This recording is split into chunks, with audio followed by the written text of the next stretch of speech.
So there I was, 48 years old, sitting in my office at midnight, reading the email that was about to change everything. 12 years with this company. 12 years of covering their asses. And Bryant Caldwell just decided to pay me exactly nothing for it. The subject line said annual performance bonus confirmation, but when I clicked it, all I saw was a big fat zero. Not reduced, not delayed. $0 and 0 cents, with Bryant's digital signature right there at the bottom like he was proud of it. I'm Warren Cole, by the way. 48, worked 8 years in the Marines before I traded my uniform for this corporate bullshit. Started at Cellcore Dynamics and Security, worked my way up to Director of Risk Protocol. Sounds fancy, right? Really, I'm just the guy who reads 1,000-page government documents so billion-dollar product launches don't get us fined into bankruptcy. Not glamorous, but somebody's got to do it. Now here's the thing about being a Marine. You learn that honor means something. You serve with integrity, you get respect back. You watch your buddies back, he watches yours. Simple deal. I brought that same attitude to Cellcore, thinking corporate America worked the same way. Turns out I was wrong about that. Bryant Caldwell's everything I learned to hate during my time in service. Harvard MBA trust fund kid probably got deferments while guys like me were getting shot at in places you can't pronounce. He's what we used to call a rear echelon motherfucker.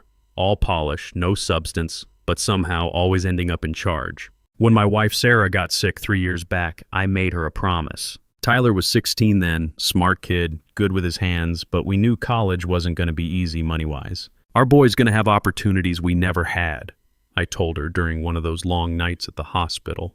She squeezed my hand and said she believed me. That promise became my mission after the cancer took her. Tyler's 19 now, pulling double shifts at some warehouse while taking classes at community college. Kid never complains, but I see how tired he gets coming home at midnight with a backpack full of used textbooks. He's got his mom's brains and thankfully didn't inherit my attitude problem. The bonus money? That was supposed to be Tyler's ticket out. Transfer to a real 4-year school, maybe even the engineering program he talks about. 12 years of perfect compliance records, 0 regulatory violations, billions in penalties prevented. I'm not the schmoozing type. Don't play golf with executives or kiss ass at company parties. I'm the guy who keeps the lights on while everyone else takes credit. But here's what really pissed me off about that email. Bryant had the balls to include a note about new efficiency standards and streamlined compensation. Corporate speak for we're screwing you and calling it innovation. Guy who inherited his way into the CEO chair was lecturing me about efficiency. I sat there staring at that screen, thinking about all the nights I stayed late cross-referencing international compliance laws while Bryant was probably at some charity dinner getting his picture taken. Thinking about when I missed Tyler's high school graduation because of an emergency licensing review that saved Cellcore from a $600 million penalty. Thinking about Sarah asking me to spend more time at home and me always saying just one more project, honey. Then I scroll down and there's this company-wide email. Subject line, Cellcore's core values, family first. Some PR bullshit newsletter full of stock photos and corporate buzzwords about work-life balance. Family first, right. Same company that called my dedication beyond measure when I picked work over family stuff now wants to lecture about priorities. My phone buzzes. Tyler texting from his warehouse break. Dad, don't stress about tuition. I can handle community college another year. Night shift pays decent. That's when I got really pissed. Not the hot kind where you do something stupid. The cold kind where you start thinking, Tyler's sacrificing his future because some trust fund baby decided my 12 years of loyalty meant jack. I closed the laptop and walked to the window. 48 floors down, regular people were heading home from honest jobs, probably thinking guys like me in suits had it made. They didn't know about the basement cubicle I started in, or the night school classes I took to learn compliance law, or how I still kept military time and called people sir even when they didn't deserve it. Look, I'm not saying I'm some kind of genius, but when you spend 8 years in the Marines and 12 years reading fine print for a living, you learn to spot trouble coming. And Bryant Caldwell? That guy was trouble from day one. Here's what civilians don't understand about military thinking. You always have a backup plan, especially when you're dealing with command you can't trust. We had a saying, hope for the best, plan for the worst. Bryant never served, which means he never learned that lesson. As I stood there looking out at the city lights, I realized I'd been getting ready for this moment a lot longer than I thought. See, 4 years ago, I got tasked with designing the master compliance system for all of Cellcore's global launches. Everyone else saw it as paperwork. I saw it as insurance. Pretty simple, really. I built in a little failsafe, buried so deep in the code that you'd need weeks to find it. If any essential employee got their bonus zeroed out by executive signature, the whole launch system would lock down. Automatic, no override, no takeback. Wasn't revenge when I wrote it. More like a dead man's switch. Everything runs fine as long as you treat people right. Treat them like garbage, and things get interesting real quick. The beauty of it? Bryant's signature on my bonus email was the trigger. He'd just armed the bomb himself. My phone rang, Tyler calling from work. Hey Dad, saw some news about Cellcore's big launch next month. Sounds huge. Yeah, it's pretty big. Could be worth a couple billion if everything goes right. That's awesome. I bet you're excited to see your work pay off. I almost laughed. Kid had no idea his old man had just been written out of the whole story. We'll see how it goes, son. The email was just the beginning. The real story started 4 years ago, and Bryant Caldwell was about to learn why you don't screw with Marines who know how to code. 4 years back, I got handed this assignment to design the master compliance protocol for all of Cellcore's global launches. Most people saw it as just more paperwork, another layer of bureaucratic bullshit to keep the lawyers happy. For me, it was something else entirely. See, I'd been watching Bryant operate for about 8 years by then. Watched him take credit for work he never touched, throw good people under the bus when projects went sideways, promote his golf buddies over guys who actually knew what they were doing. The man had a pattern, and patterns are predictable. So when I'm building this verification system, I slip in a little insurance policy. Nothing crazy, nothing that would hurt the company unless they hurt me first. Just a simple line of code buried way down in the master protocol. If any employee essential to a launch gets their bonus zeroed out by executive signature, the whole system locks down. Clean, automatic, and invisible unless you know exactly where to look. I didn't call it revenge when I coded it. More like a safety valve. You know how those work. Pressure builds up, valve releases it before something explodes. Seemed reasonable to me that if executives wanted to screw over the people keeping them out of trouble, maybe they should face some consequences. The trigger was tied specifically to CEO-level signatures on bonus documents. Had to be someone with Bryant's clearance signing off on a zero payout for a launch-critical employee. I figured if it ever activated, it'd be because some executive made a real, deliberate choice to screw the wrong person. Turns out I was right about that. Nobody else knew about the clause. Not even Roy Martinez, my best guy in the compliance department. Roy's solid, former Navy, knows how to keep his mouth shut and do the job right. But some things you keep to yourself, especially when they might be needed later. Morning after the bonus email, Roy shows up at my desk with coffee, and this look like he wants to say something but isn't sure he should. We've worked together long enough that I can read his face pretty good. Warren, he says, keeping his voice down. You know, they're never gonna give it back, right? All those years, all that work, they won't ever make it right. I take a sip of coffee. Yeah, I know, so what are you gonna do? That's when I realize Roy's probably seen this coming before I did. Military guys, we tend to spot trouble early. Nothing dramatic. Just gonna keep doing my job. He looks at me for a minute, then nods like he understands something I haven't said out loud. Well, if you need anything, you know where to find me. After Roy leaves, I pull up the old compliance files on my computer. It takes me maybe 10 minutes to confirm what I already figured. My name's been scrubbed from every major document from the past 2 years. Projects I ran, protocols I wrote, safety reviews I handled. All of it now says Preston Wade did the work. Preston's this 32-year-old MBA kid, probably never had a real job in his life. Nice enough, but he wouldn't know regulatory compliance if it bit him in the ass. Uses words like synergy and paradigm shift in regular conversation. Bryant brought him in about 18 months ago as a strategic consultant, and somehow he became the face of our whole department. Looking at those files, I had to give them credit for being thorough. They didn't just erase my work. They created this whole alternate reality where Preston was the compliance genius all along. Even photoshopped pictures from last year's regulatory conference, putting Preston's face where mine used to be. Professional job, probably cost them decent money. But here's the thing about trying to erase someone who built the system you're using. They always miss something. In this case, they missed the one place that actually mattered. The master protocol still had my fingerprints all over it, and more important, my little insurance policy was still sitting there in the code. That afternoon, Tyler calls from his warehouse break. Hey Dad, saw the company newsletter about the big launch next month. Sounds like a huge deal. Yeah, it's pretty big. Could be worth a couple billion if everything goes right. That's cool. I bet you're excited to see your work pay off. I almost laughed. Kid had no clue his old man just got written out of the whole story. We'll see what happens, son. How are classes going?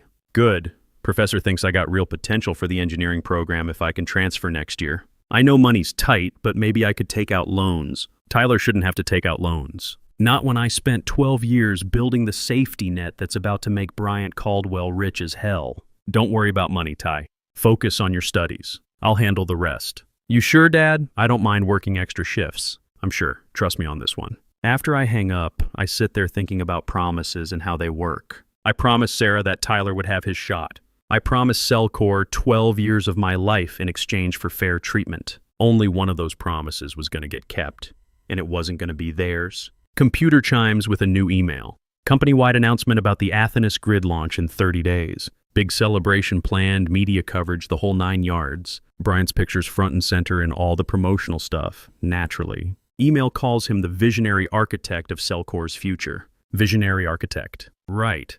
Guy couldn't architect his way out of a wet paper bag, but he sure knew how to steal other people's blueprints. I forward the email to Tyler with a note. Might want to watch the business news next month.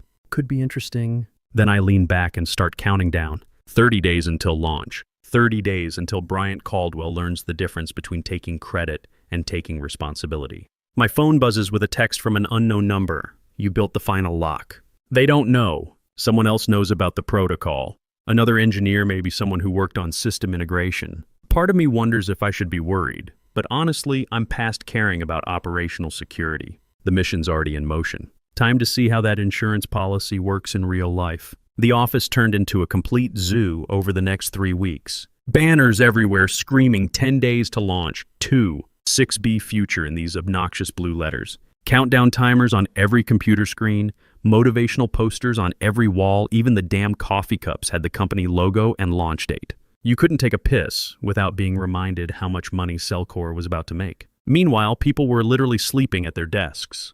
18-hour shifts became normal. Guys bringing in sleeping bags, setting up camp in conference rooms like some kind of corporate refugee situation.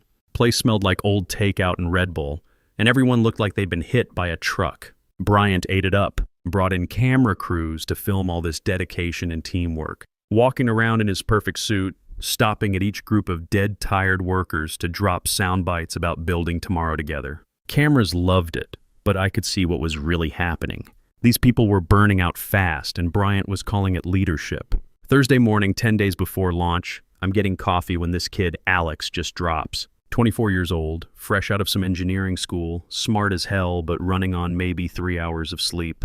Just keeled over right at his workstation, sent papers flying everywhere. I was closest, so I check on him. Kid's pulse is racing, skin's all clammy, clearly dehydrated and exhausted. People start gathering around, someone yells for help, and then Bryant's voice cuts through everything. Get him some coffee and back to work. We're too close to lose focus now. Coffee. Like exhaustion's just some minor problem you fix with caffeine. Like this kid's body shutting down was less important than Bryant's deadline. I help get Alex to the break room, make sure he gets some water and a place to sit. Whole time I can feel Bryant watching, pissed that I'm wasting time on basic human decency. That's when something clicked for me. This wasn't just about my bonus anymore. Bryant was treating everyone like machines he could run until they broke. Same way command treats soldiers when they don't give a damn about casualties. Next week, everything ramped up even more. Media interviews, investor calls, demo sessions for tech reporters. Bryant was everywhere, talking about his revolutionary vision and game-changing innovation. Every interview made me want to punch something. Guy was taking credit for systems he couldn't even understand. Roy stops by my desk Friday morning with his usual coffee. Warren, you're way too calm for someone who just got screwed over. I shrug. What's the point of getting worked up?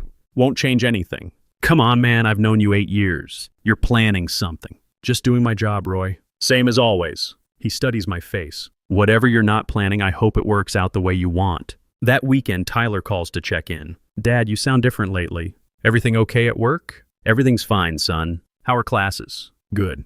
Professor thinks I got a real shot at transferring to the engineering program if I keep my grades up. I've been thinking about what you said about not worrying about money. You sure you got it handled? I look out the window at the city, thinking about promises and how sometimes keeping them means breaking other things. Trust me, Tyler. Everything's gonna work out exactly how it should. Okay, Dad, love you. Love you too, son. Monday brought the final week countdown. 5 days to launch. Office buzzed with this nervous energy, like a bomb squad trying to defuse something complicated under pressure. which, when you think about it, wasn't far from the truth. I spent most of that week in the compliance control room, only quiet spot left in the building. Big wall screen showing the timer, clicking down second by second. Engineers running in and out with reports, moving fast, looking like hell. Nobody paid much attention to me sitting there, just watching that countdown like it was the most interesting thing in the world.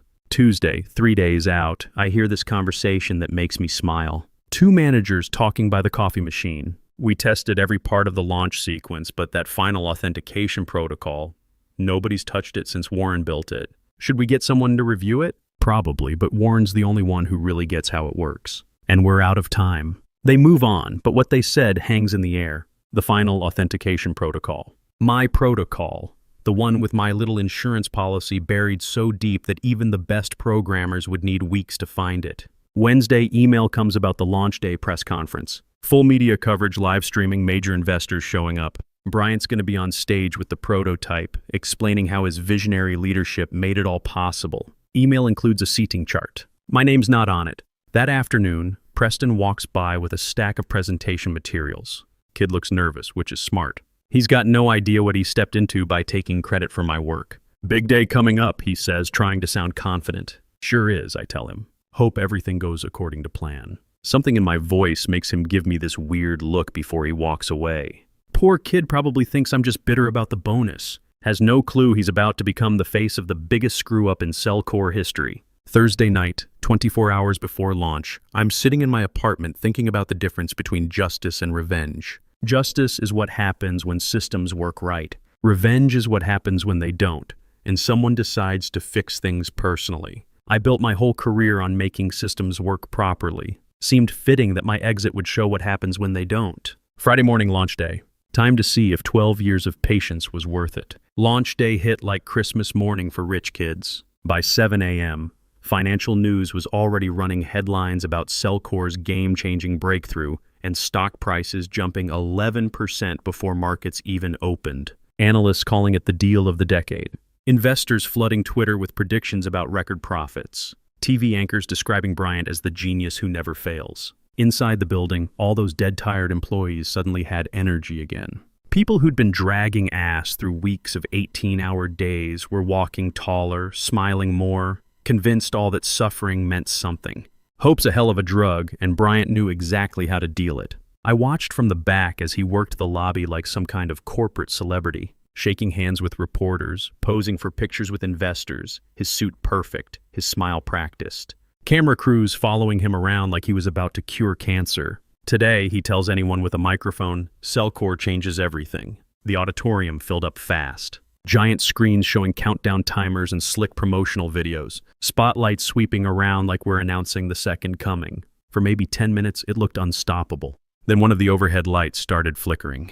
Just once, twice, then again. Few people noticed, but the music was loud and Bryant was already taking center stage with that prototype in his hands like it was the holy grail. Crowd went nuts, cameras flashing like paparazzi. Some reporter near the front raises his hand. Mr. Caldwell, where's your director of risk protocol today? Question cut through all the noise. Bryant's jaw tightened for maybe half a second, but he recovered fast. Waved to the crowd, ignored the question like it never happened. Most cameras turned back to him, but I saw a few people exchange looks. Roy was sitting halfway up, and when he spotted me in the back, he gave me this look that said he knew something was about to go sideways. Bryant started his big speech, voice booming, arms spread wide like he's conducting some orchestra. This is the moment we've all worked toward. Years of innovation and dedication coming together. The main screen countdown hit final seconds. 5, 4, 3, 2, 1. Instead of fireworks and champagne, every screen in the place turned blood red. Sharp alarm tone cut through the music, followed by big white letters. License invalidation. Bonus $0 triggered by executive signature. For maybe 3 seconds, nobody moved. People just stared like they were trying to read Chinese. Then reality smacked everyone in the face and the room exploded. Reporters scrambling for phones, investors yelling into cell phones, engineers on the sides frantically hammering keyboards trying to fix something that couldn't be fixed. Stock tickers on the wall started dropping in real time. Green numbers flipping red faster than slot machine reels. Bryant's face went white as paper. He grabbed his mic and started barking orders. Restart the system. Roll back the files. Do something. but his commands just echoed around a room full of people who couldn't undo what was done. Preston jumped up near the front, voice cracking. "Warren warned us about this years ago. He built protection into the system." Heads turned toward me. Suddenly the ghost they tried to erase was visible again. Not because I made a scene, but because the system itself was talking for me. I stayed put, hands folded, watching Bryant's empire collapse in real time. Panicked investor calls jamming the phone system. Employees staring at laptops as dashboards crashed and months of work vanished. Some people crying. Sound was raw and ugly against those ringing alarms. Took about 30 minutes for Bryant to storm into my control room. Perfect suit was wrinkled now, tie loose, composure completely gone. Had my bonus email crumpled in his fist. "You did this!" he shouts, slapping that paper on my desk. "You sabotaged everything." I look at the email, then back at him, calm as Sunday morning. "You signed it, sir." "I just followed protocol." Room went dead quiet. Bryant's rage kind of faltered as what I said sank in. He'd triggered his own trap. His signature was the weapon. His arrogance pulled the trigger. His empire was the target. Outside, chaos kept growing. Some reporter's voice carried through the door. "Mr. Caldwell, do you still want to wish your team good luck?" Hit like a lightning bolt. Crowd outside erupted in this bitter laughter, sharp and mean. Bryant froze as the irony landed harder than any punch. His own catchphrase turned into a punchline on live TV. My phone buzzed. Tyler texting, "Dad saw the news." "You okay?" I typed back. "Better than I've been in years, son." Another message from Roy. "Quietest explosion I ever saw." I stood up and started packing my stuff. Bryant tried to say something, but there wasn't much left to discuss. His company was falling apart not because I attacked it, but because the truth was built right into the system he thought he owned. Walking out past the cameras and shouting and the wreckage of Bryant's reputation, I felt something I hadn't in years. Not satisfaction exactly. More like mission complete. Target down. Time to go home. Rain outside was steady and cool. Didn't look back. Didn't need to. Bryant would spend the rest of his career explaining how some middle-aged Marine from Ohio outplayed his whole executive team with a few lines of code and 12 years of patience. Tyler called as I reached my truck. "Dad, what happens now?" "Now? Now I keep that promise I made to your mom." "Pack your stuff, son. We're gonna look at some real colleges." "Seriously? Dead serious. Turns out your old man's pretty good at long-term planning." That night, Tyler and I filled out transfer applications while news channels replayed Bryant's disaster every hour. Kid kept looking at me like he was seeing someone new. "Dad, did you really take down a whole company?" I thought about it. "Nah, son. I just made sure the system worked the way it was supposed to. Sometimes that's all it takes." A few months later, Tyler got accepted to 3 different engineering programs. Full ride to his top choice. Turns out when you plan something right and wait for the right moment, things work out exactly how they should. Bryant, last I heard he's working for some startup in Austin. Lot less money, lot less ego. Sometimes justice doesn't roar. Sometimes it just waits quietly for idiots to hang themselves.